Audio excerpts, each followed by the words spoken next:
15। आशा की नई किरण। जिस जहाज पर दास व्यवसायी हेली सवार था वह चलते चलते मिसिसिपी नदी में पहुंच गया।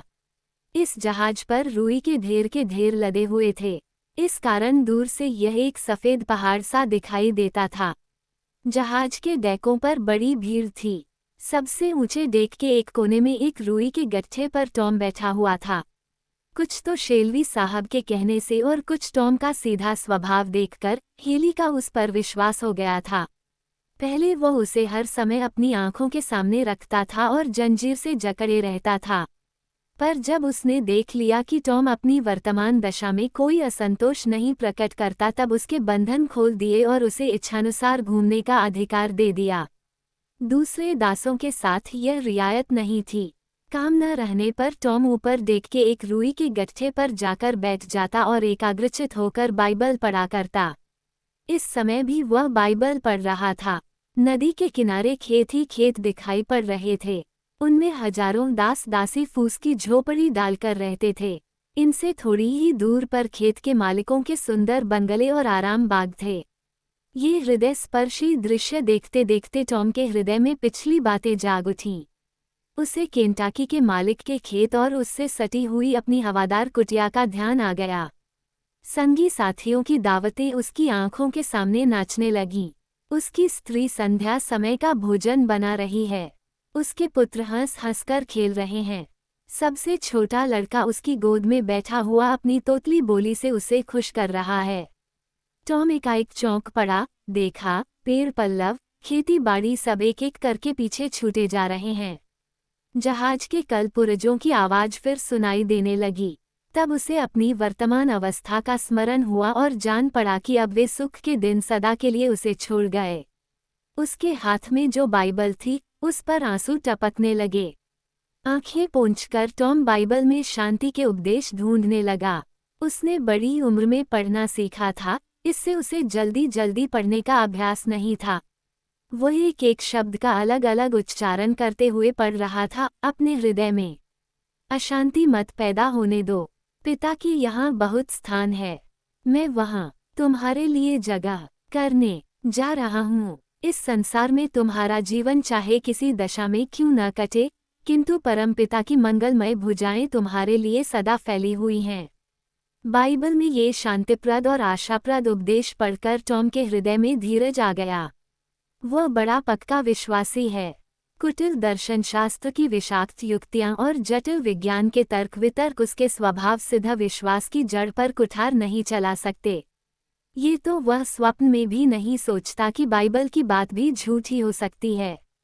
यही कारण है कि हजार निराशा रहने पर भी उसे आशा है, हजार कष्टों के रहते भी उसके हृदय में शांति है। पुस्तक इस समय भी उसके सामने खुली रखी है। उसकी प्रत्येक पंक्ति में अतीत जीवन की सुख स्मृति जड़ी हुई है। भावी जीवन की सारी आशाएं उसी पर निर्भर हैं। इस जहाज के यात्रियों में एक अर्लिन्स निवासी धनवान सज्जन थे। वह वारमंट प्रदेश से अपने घर को लौट रहे थे। उनके साथ 5-6 वर्ष की एक बालिका और एक आत्मीया रमणी थी। टॉम इस बालिका को बीच बीच में इधर से उधर फिरते देखता था। वह एक जगह नहीं ठहरती थी, इससे वह मन भर कर उसे नहीं देख सकता था। लेकिन बालिका की सूरत इतनी मनोहारी थी कि उसे जो एक बार देखता, उसका जी बार बार उसे देखने को करता था। बालिका का शरीर शैशव की सुकुमारता और अनुपम सौंदर्य से चमक रहा था, पर सौंदर्य के सिवा इस बालिका में और भी कुछ विशेषताएं थीं। सौंदर्य से भी अधिक शोभाप्रद किसी अलौकिक माधुर्य से इस बालिका की मूर्ति चमचमा रही थी, जिसे देखने में वह साक्षात देवकन्या जान पड़ती थी। उसके मुख पर एक अपूर्व एकाग्रता का भाव था। उस पर एक विलक्षण कांति थी, जिसे देखकर प्रभु के उपासक भावुक व्यक्ति का मन स्वयं मोहित हो जाता था। जो निरे नीरस और भावहीन हैं, उनके नेत्र भी आकर्षित हो जाते थे।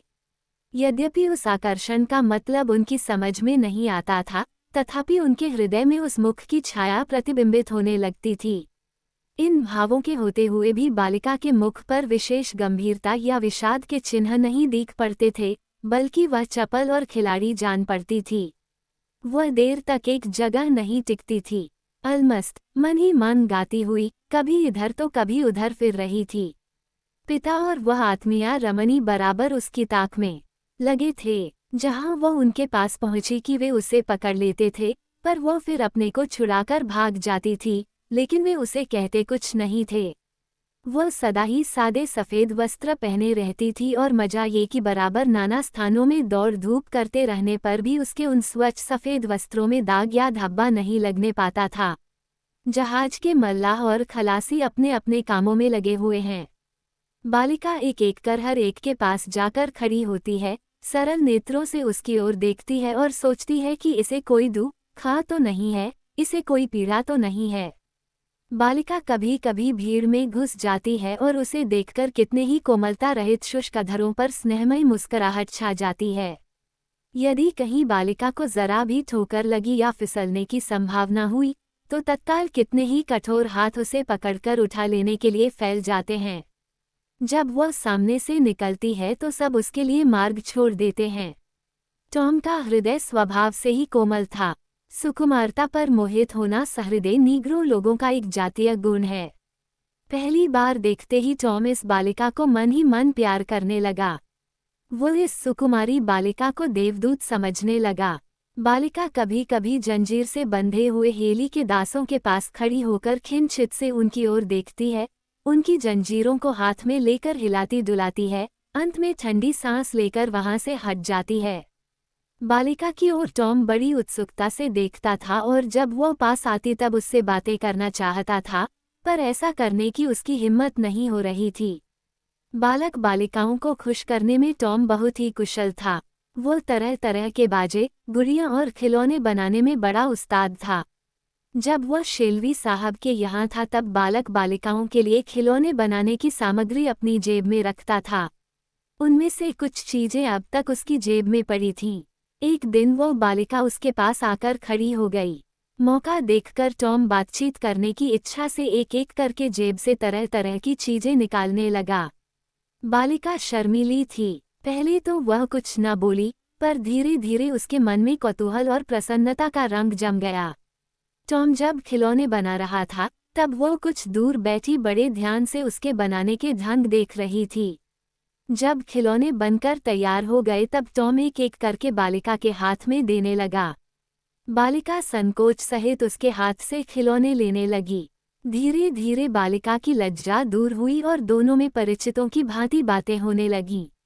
टॉम ने पूछा, तुम्हारा क्या नाम है? बालिका बोली, मेरा नाम इवांजेलिन सेंट क्लेयर है, पर मुझे बाबा तथा सब लोग इवा कहते हैं। तुम्हारा क्या नाम है? टॉम, मेरा नाम तो टॉम है, किंतु केंटाकी में मुझे लड़के टॉम काका कहते थे। बालिका, तो मैं भी तुम्हें टॉम काका ही कहा करूंगी। टॉम काका, तुम्हारा नाम तो बड़ा प्यारा है। अच्छा काका, तुम कहाँ जाओगे? टॉम, मुझे मालूम नहीं कहाँ जाना होगा। बालिका आश्चर्य करके अपने जाने का ठिकाना भी नहीं जानते। टॉम, दास व्यवसाय मुझे जिसके हाथ बेचेगा उसी के घर जाऊंगा और मुझे ये क्या मालूम कि वह किसके हाथ बेचेगा।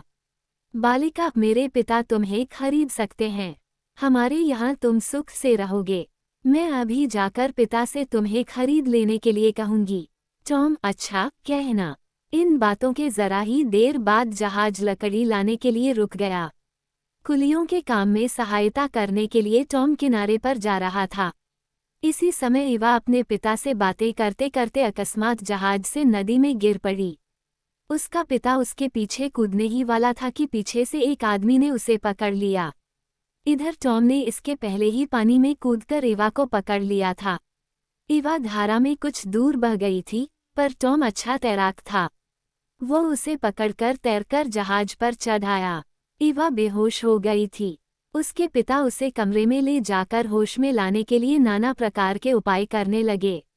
इधर भिन्न भिन्न कमरों से स्त्रियों का दल सेंट क्लेयर के कमरे में पहुंचकर बनावटी सहानुभूति प्रकट करने लगा। इस सहानुभूति से होना तो क्या था, उल्टा इवा को होश में लाने के कार्य में कुछ देर के लिए व्याघात पहुंचा।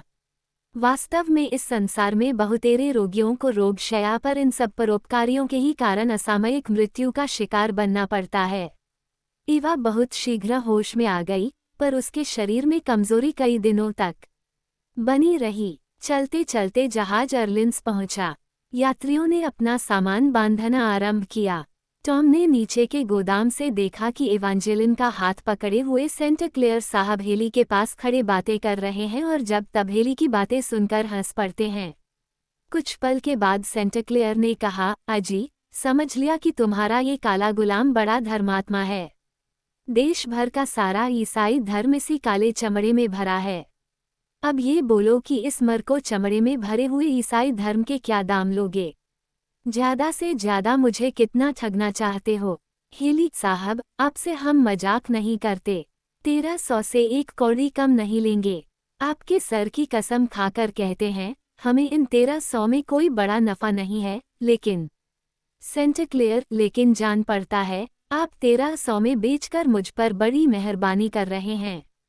हेली, यह बालिका इस गुलाम को खरीदने के लिए आग्रह कर रही है, इसी से 1300 में दे देते हैं।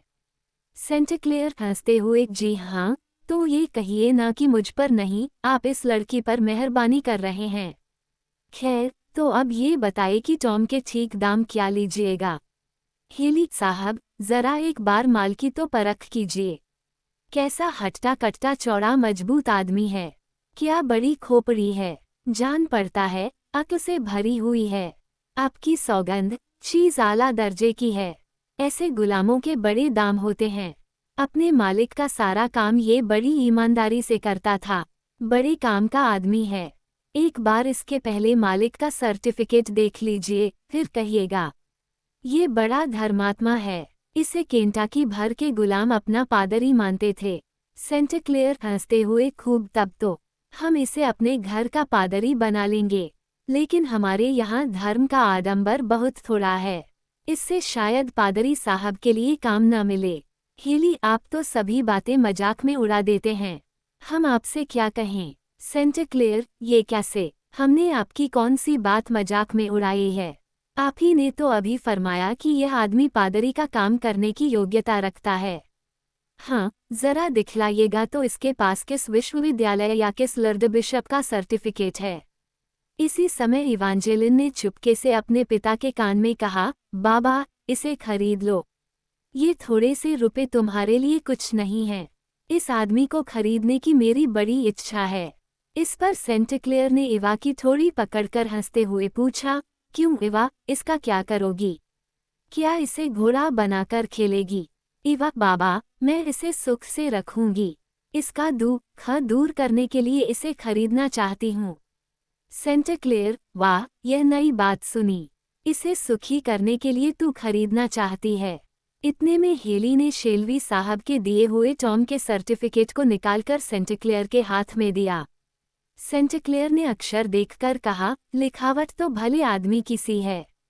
फिर सर्टिफिकेट में धर्म शब्द देखकर हंसते हुए कहा, अरे भाई, इस धर्म के मारे तो देश का सत्यानाश हो जाएगा। अब इस देश की खैर नहीं जान पड़ती। क्रिश्चियन धर्मावलंबी भाइयों के धर्म व्यवहार से तो नाको दमा ही रहा था, अब ये गुलाम भी धार्मिक बनने चले तो कहिए कुशल कहाँ। हमारे देश में धार्मिक पादरी, व्यवस्थापिका सभा के धार्मिक मानवीय सदस्य, धार्मिक शासनकर्ता, धार्मिक वकील और धार्मिक विचारपति नित्य प्रति धर्म का ढोंग रचकर देश भर के लोगों को चकमा दे रहे हैं। नित नई जालसाजी और फरेब के फंदे देखने में आते हैं।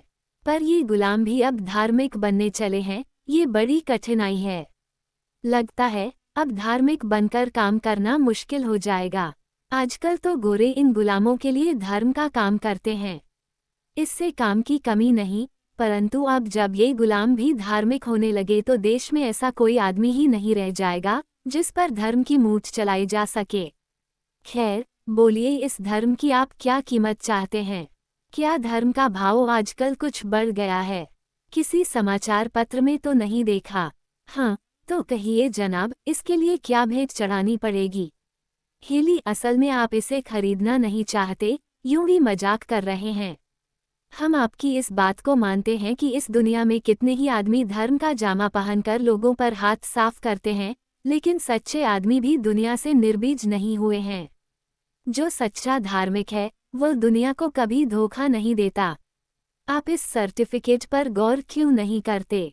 टॉम के पहले मालिक ने इसकी कितनी बड़ाई की है, देखिए। सेंटेक्लेयर, यदि आप निश्चयपूर्वक मुझसे ये कह सके कि धार्मिक आदमी को खरीदने से परलोक में भी मैं उसके धर्म का मालिक हो सकूंगा, उसके धर्म का फल भोग सकूंगा, तो मैं धर्म के नाम पर तुम्हें कुछ अधिक रुपए दे सकता हूँ। हेली, वाह साहब, भला ऐसा भी कहीं हुआ है? परलोक में एक के धर्म का मालिक दूसरा कैसे हो सकता है? जीते जी यह आपका गुलाम है, इसलिए आपका माल है, लेकिन परलोक में इसका धर्म आपका माल कैसे होने लगा? हम तो ऐसा ही समझते हैं। आपको अधिक पूछताछ करनी हो तो पादरियों से सलाह कीजिए। सेंटेक्लेयर, मिस्टर हेली, तब देखिए, जब इसका धर्म इसी के साथ रहेगा, मेरा उससे कोई संबंध न होगा, तब उस धर्म के लिए अधिक दाम मांगना अनुचित है। इतना कहकर सेंटेक्लेयर ने हंसते हुए हेली के हाथ में नोटों की गड्डियां पकड़ा दी। कहा, लीजिए, गिन लीजिए। हेली ने नोट गिनकर प्रसन्नपूर्वक जेब के हवाले किए और बिक्री का दस्तावेज लिखकर सेंटेक्लेयर को दे दिया। सेंटेक्लेयर एवा को साथ लेकर टॉम के पास आया और मुस्कराते हुए उसके कंधे पर हाथ रखकर कहा, आज से मैं तुम्हारा मालिक हुआ। कहो, अपने नए मालिक को कैसा समझते हो? टॉम ने घूमकर ज्यों ही सेंटेक्लेयर की ओर देखा, उसकी आंखों से आनंद के आंसू टपकने लगे। वास्तव में जो कोई सेंटेक्लेयर के सदा हंसमुख, प्रसन्न, स्नेहमय चेहरे की ओर देखता था, उसका हृदय आनंद से भर जाता था। टॉम ने कुछ देर बाद सेंटेक्लेयर के प्रश्न के उत्तर में कहा, श्रीमान, परमात्मा से आपके कल्याण के निमित्त प्रार्थना करता हूँ। वह आपको सुखी रखे। सेंटेक्लेयर ने टॉम से पूछा, तुम्हारा नाम टॉम है ना? तुम गाड़ी हाँकना जानते हो?